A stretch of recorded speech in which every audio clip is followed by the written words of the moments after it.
Hello students, welcome back to my channel Deveshwari Bhatt. इस video में हम समझेंगे कि आखिर curved surface area of a cylinder की फॉर्मूला कैसे बनी।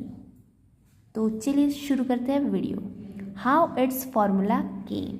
तो सबसे पहले हमें एक सिलेंडर ड्रॉ कर लेना है और हमें समझना है कि यहाँ से कैसे फॉर्मूला आती है। तो सिलेंडर की रेडियस है r और हाइट है h, राइट। और सिलेंडर होता है जो ऑलरेडी सर्कुलर शेप में होता है और इस तरह से होता है कि जैसे कि हमने कोई सर्कुलर चीज़ एक के ऊपर एक के ऊपर एक ऐसे रखी है और इसको हम ऊपर करते गए और कुछ हाइट तक हमने उस सर्कुलर चीज़ के ऊपर उसी शेप की सर्कुलर चीज़ उतनी ही साइज़ की चीज़ रखी है और इसकी हमने एक जैसे कि हमने उसको इकट्ठा किया है और उसकी एक लाइन बना दी है। जैसे कि हम एक कॉइन के ऊपर दूसरी कॉइन रखते हैं, तीसरी कॉइन रखती है, चौथी कॉइन रखते हैं, ऐसे कॉइन्स रखते जाते हैं और इस तरह से एक लंबी लाइन बनाते हैं कॉइन्स की, एक के ऊपर एक की कतार बनाते हैं। तो उसी प्रकार से सिलेंडर की एक अरेंजमेंट होती है, यानी कि सिलेंडर का मेन शेप है सर्कुलर शेप। हमें पता है सर्कल किसी रेडियस का होता है, ठीक है। तो यहाँ पर रेडियस है r और सर्कल की रेडियस है r। हमें पता है कि सर्कल का सरकमफरेंस कितना होता है। सर्कल का सरकमफरेंस होता है 2 पाई r।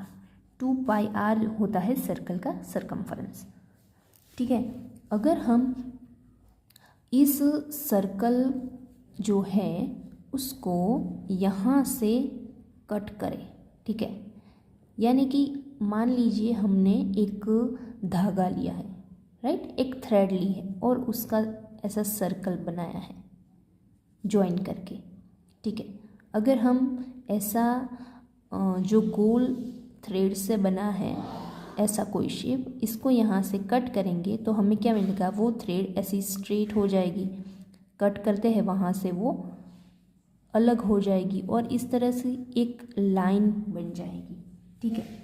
तो ये जो सरकमफरेंस होता है वो बेसिकली ये सर्कुलर लेंथ होती है कि ये टोटल कितनी लेंथ है और उतनी ही लेंथ की लाइन बनेगी। कब, अगर हम उसको किसी भी एक पॉइंट से कट करते हैं तो ऐसी लाइन बन जाएगी। तो वैसे ही सिलेंडर में होता है। अगर हम सिलेंडर को कोई एक पॉइंट से पूरा ऐसे बीच से हम कातर लगाते हैं, उस पर कट करते हैं, राइट।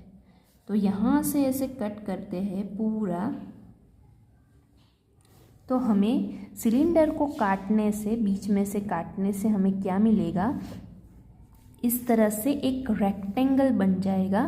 तो आप देख सकते हैं कि रेक्टेंगल बन जाएगा कैसे, कि यहाँ से बीच से हम काटेंगे तो और उसको जैसे हमें सोचना है, विजुलाइज करना है कि हमने एक पेपर लिया है और उसका सिलेंडर बनाया है और उसको फिर बीच से कट कर देते हैं, जहाँ से जॉइन किया था वहीं से कट कर दे तो पेपर ऐसे बन जाएगा।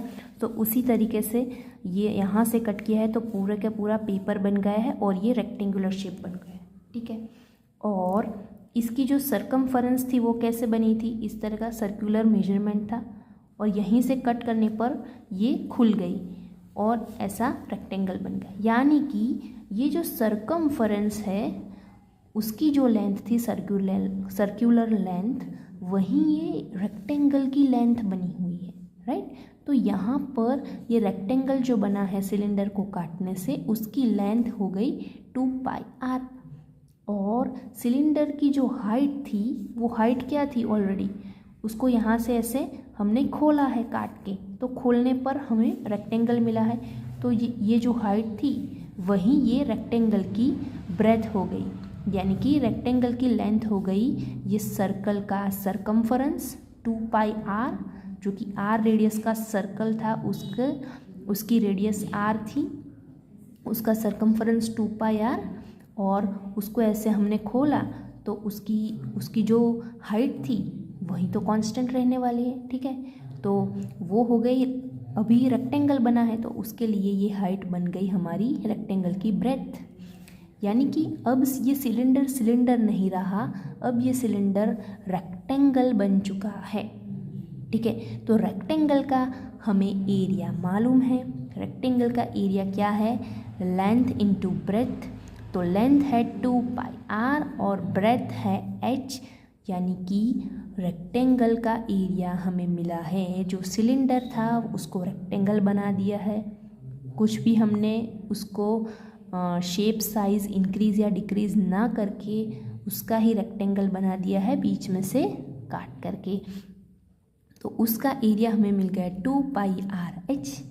तो यहाँ से हमको फॉर्मूला मिलती है area of curved surface of a cylinder. ये जो कर्व्ड सरफेस है, ये जो पूरा का पूरा कर्व्ड सरफेस वाला एरिया है, तो ये पूरा एरिया आगे और पीछे पूरा, ये पूरा एरिया यानी ये रेक्टेंगल, तो ये हमको मिला 2πrh। तो यहीं से फॉर्मूला आती है area of curved surface, area of a cylinder is 2πrh। क्या आपको पता था ये?